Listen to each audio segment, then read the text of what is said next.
ఓం శ్రీమాత్రే నమః. మనం ఏదైనా పని మీద వెళ్ళేటప్పుడు ఆ పని పూర్తి అవ్వాలని మనం మనస్ఫూర్తిగా కోరుకుంటాము. మరి ముఖ్యంగా ఈ పని పూర్తవుతే నాకు చాలా అదృష్టం కలిసి వస్తుంది, నా జీవితం మారిపోతుంది అనుకునే సందర్భాలు కూడా చాలా ఉంటాయి.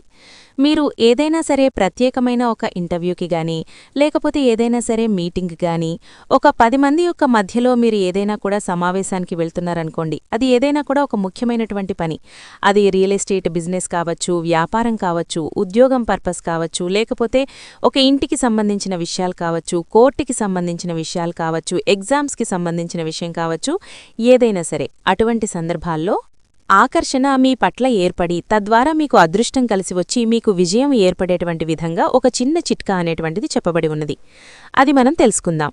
ఏదైనా సరే ఒక శుక్రవారం నాడు బ్రహ్మముహూర్తంలో చక్కగా శుభ్రంగా స్నానం పూర్తి చేసుకుని, మీ యొక్క పూజామందిరంలో దీపారాధన చేసుకుని, ఒక 2 లవంగాలు తీసుకుని మీ యొక్క కుడి చేతిలో పట్టుకోండి. ఆ కుడి చేతిలో పట్టుకుని ఆ యొక్క 2 లవంగాల్ని కూడా నేను చెప్పబోయేటువంటి మంత్రాన్ని కనీసం ఒక 11 సార్లు చెప్పినా సరే సరిపోతుంది. ఇంకా కూడా శక్తివంతంగా పనిచేయాలి, ఇంకా కూడా ప్రభావితంగా పనిచేయాలి, బాగా శక్తివంతంగా చక్కగా చేద్దాము అని అనుకున్న వాళ్ళు, సమయము ఓపికగా ఉన్నవాళ్లు ఒక 108 సార్లు కూడా జపం చేసుకోవచ్చు. మంత్రం తెలియజేస్తున్నాను, వినండి. ఓం హ్రీం క్లీం నమః. మళ్ళీ చెప్తున్నాను, ఓం హ్రీం క్లీం నమః. ఇది ఆ యొక్క మంత్రం. చాలా సులువైన మంత్రం. ఈ విధంగా మంత్రజపం పూర్తి చేసుకోండి. పూర్తి చేసుకున్న తర్వాత ఇప్పుడు ఆ 2 లవంగాల్ని కూడా మీ యొక్క పర్సులో గానీ, మీ యొక్క పాకెట్లో గానీ చక్కగా మీరు పెట్టుకుని ఉంచి, ఆ విధంగా మీరు ఆ యొక్క ఇంటర్వ్యూలకి గానీ, మీటింగ్లకు గానీ, మీ యొక్క ముఖ్యమైనటువంటి పని ఏదైతే ఉందో ఆ యొక్క పని రంగం కోసం, ఆ యొక్క పని కోసం మీరు వెళ్ళవచ్చన్నమాట. అందరూ కూడా మీకు ఆకర్షితులయ్యేటువంటి అవకాశం ఉంటుంది. తద్వారా ఆ యొక్క పని అనేటువంటిది మీకు చక్కగా తాపీగా జరిగిపోయే అవకాశం ఉంటుంది. ఇది ప్రాచీనం నుంచి మన పెద్దలు ఆచరిస్తున్న పరిహారమని పండితులు వివరిస్తున్నారు.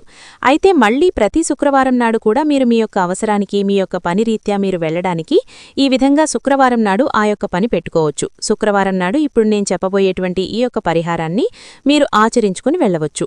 మరి కిందటి శుక్రవారం నాడు చేసినటువంటి ఈ యొక్క లవంగాలుంటాయి కదా, అవేం చేయాలంటే ఒక చిన్న పళ్ళెం తీసుకుని కర్పూరపు బిళ్ళలు వెలిగించి, ఆ యొక్క పళ్ళల్లో ఆ యొక్క వెలుగుతున్నటువంటి యొక్క కర్పూర బిళ్ళల్లో ఈ యొక్క పాత లవంగాలు అందులో పారవేసేయండి.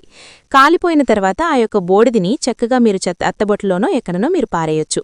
అప్పుడు మళ్లీ కొత్తగా ఇంకొక 2 లవంగాలు తీసుకుని మళ్లీ ఇదే విధంగా మంత్రించి మీ దగ్గర పెట్టుకోవచ్చు. ఇలా ప్రతి శుక్రవారం కూడా చేసుకోవచ్చు. మీ యొక్క అవసర రీత్యా మీకున్న పనులు, అలాగే మీరు అనుకున్నటువంటి పనులు జరగడానికి ఆకర్షణ ఏర్పడి విజయం సాధించవచ్చు. ఈ వీడియో మీకు నచ్చితే లైక్ చేసి ఇలాంటి మరిన్ని పరిహారాల కోసం మన ఛానల్ సబ్స్క్రైబ్ చేసుకోవడం మర్చిపోకండి.